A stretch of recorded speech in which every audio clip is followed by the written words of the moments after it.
Senya East mensino emo penny a washa nwumasua so wo ho ye Faustina Alimatu Brima na nei wode samutu dwa se aban schools ahodo aduanan enso no emu aduanan ba kodie wo mo ekwa awia anopa ne awia school no ebi eye ho haw ye wo so wo mo hwesi ano ekwanti wo sre se moamra wo mutimenya san hihye woni Adom TV Kasee edi nkomoyi.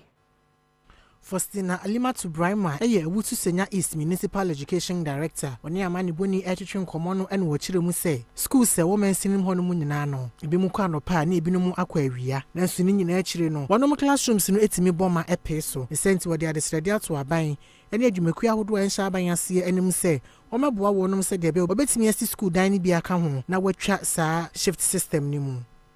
but se wo hwa ya wo ayi 25,000 plus until ultimately say yeah double in terms of school population until not just as a sanka infrastructure no so yeah double no aha until na make us say yeah hwehomwa na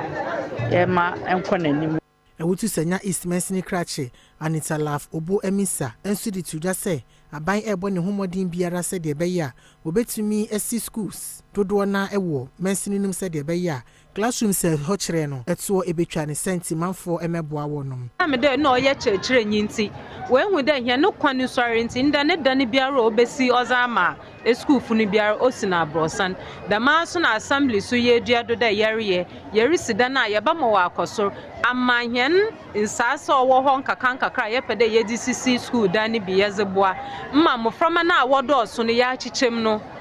wetum na wo ho ha we suaze na mafada makwenye edo na masre aban oriye neze